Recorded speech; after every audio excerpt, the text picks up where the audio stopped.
looking at example 12, we're going to get started here with being able to integrate some trig functions.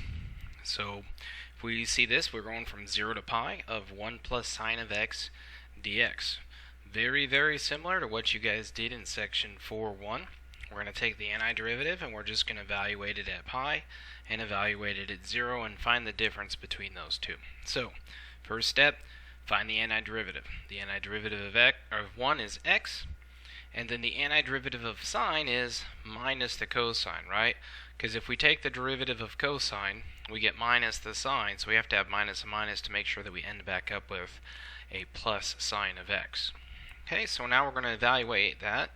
So we're going to plug pi in for x and cosine of x here, so we're going to have pi minus cosine of pi. Then we're going to plug 0 in, 0 minus cosine of 0. Remember, when you're doing trig functions, that doesn't mean the entire right side is going to go to 0.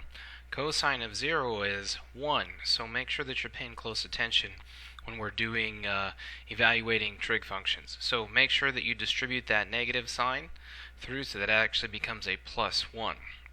So now when you work through all this, it's going to be pi minus a minus, or minus a negative, right? Minus 0 plus 1. So you're going to end up with pi plus 2. So that one's pretty straightforward, pretty basic. This one, let's take a different approach, and this might be where you want to have that those 4 pages of the inside cover of the book with you that have the trig identities and things like that again. So in this case, we're going to go from 0 to pi over 4 of 1 minus sine squared theta over cosine squared theta, d theta. Alright, this one looks to be intimidating, but it's not. If we remember using the Pythagorean identity, right, sine squared plus cosine squared equals 1, we would know that cosine squared of theta is equal to 1 minus sine squared theta, right, if we just subtract sine squared from both sides.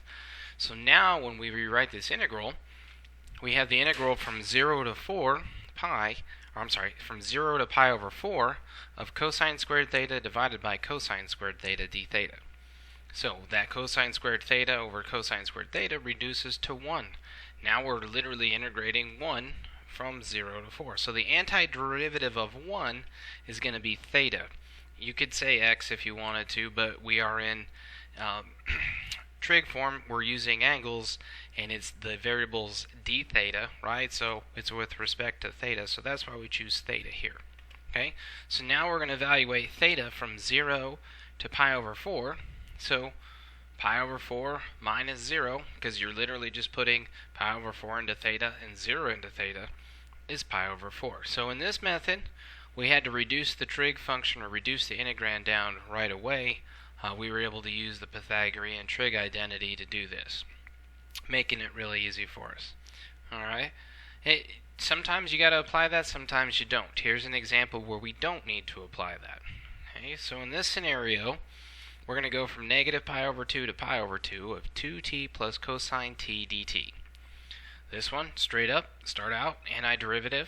So the antiderivative of 2t is t squared. Alright, remember, if you're getting stuck with your antiderivative, take the derivative of your antiderivative and see if you get what you started with. Alright, so if we took the derivative of t squared, we'd end back up with 2t. So the antiderivative of 2t is t squared. And then the antiderivative of cosine is sine, right? Remember, if we take the derivative of sine, we should get cosine back. So now we're going to evaluate t squared plus sine t from negative pi over 2 to pi over 2. We always read these, bottom to top, even though we evaluate top to bottom. Okay, so now we're going to plug in pi over 2 in for t in both scenarios here, t squared and sine of t, minus negative pi over 2 squared plus sine of negative pi over 2. Making sure that we are keeping track of signs the entire way.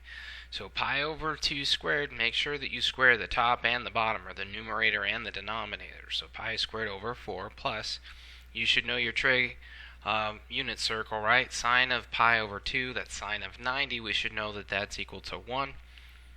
Okay, this, be careful, it's quantity negative pi over 2 squared, which makes us pi squared over 4, and then the negative in front of that subtraction sign, makes this end up being a negative pi squared over 4.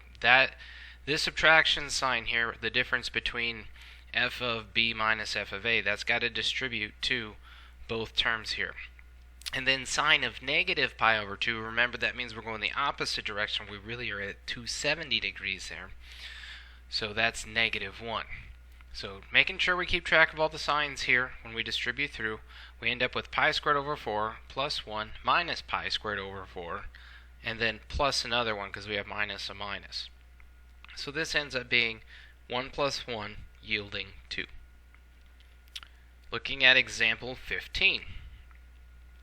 We're going to go from 0 to pi over 4 of secant squared theta divided by tangent squared theta plus 1 d theta.